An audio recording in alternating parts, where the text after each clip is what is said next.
Hi baby, how was your day? Oh, you want me to give you a little back rub? I'm so sorry babe, I can't. Why? Because it's drawing time.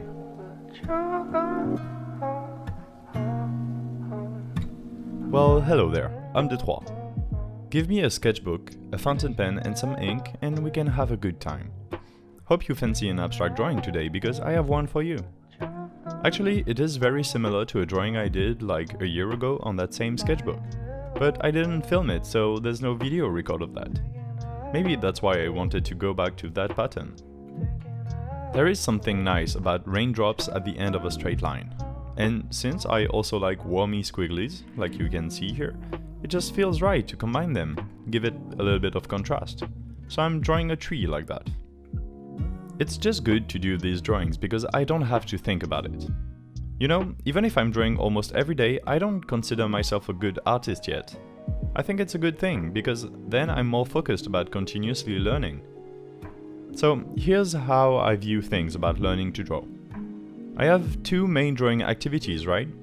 Ink abstract stuff and digital drawings.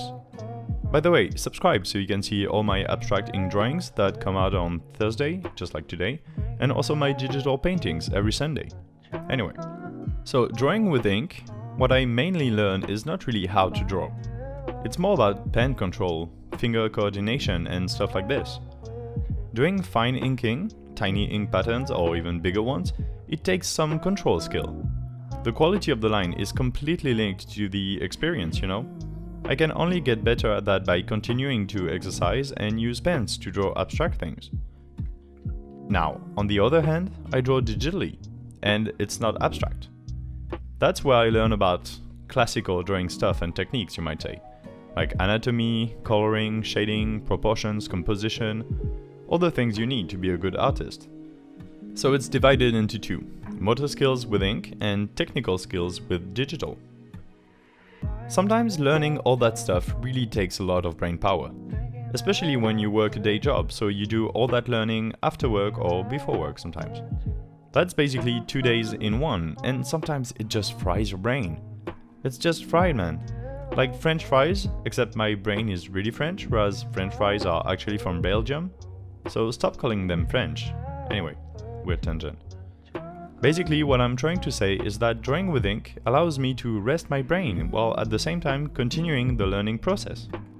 That's where automatic drawing comes in. Once I'm decided on a pattern, it just flows automatically out of my fingers. Honestly, I can't express how nice it is with words. You have to try it, like really.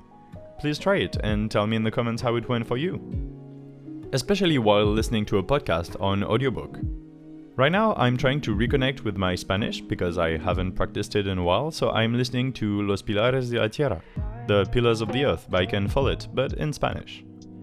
I'm so completely focused on the audio stimuli that I forget what my hand is drawing. It's also good because I forget that the sketchbook is in portrait orientation and it's awkwardly far away from me, like about centimeters too far to be really comfortable, and also I forget that I can't rotate the sketchbook to draw on every part of the page. By the way, it's why I had to put the glove on for the second half of the inking, because I started at the bottom and then I had to rest my hand on the already inked page. How do some artists do that? Like some people, painters mostly I think, can draw with their hand floating above the page. Sometimes you see them holding on their sleeve for support with the other hand. It looks a bit awkward, but I really respect them because I can't do it. While I'm talking right now, I'm actually trying to hold my sleeve and control my hand, but like of course you can't see it, so just trust me, it's harder than it looks to draw without touching the page with your drawing hand.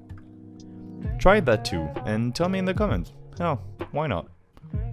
I'm just trying to get you to comment something. You know, it really helps with content recommendation and such, right?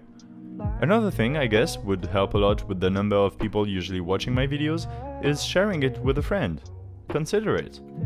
Show my stuff to a friend of yours or a family member, or I don't know, shout my URL to people on the street.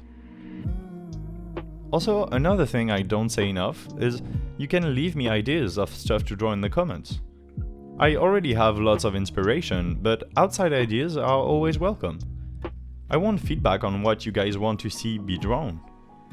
I'm thinking about drawing scary things at some point, Any idea about that? Like something dark and uncanny, maybe?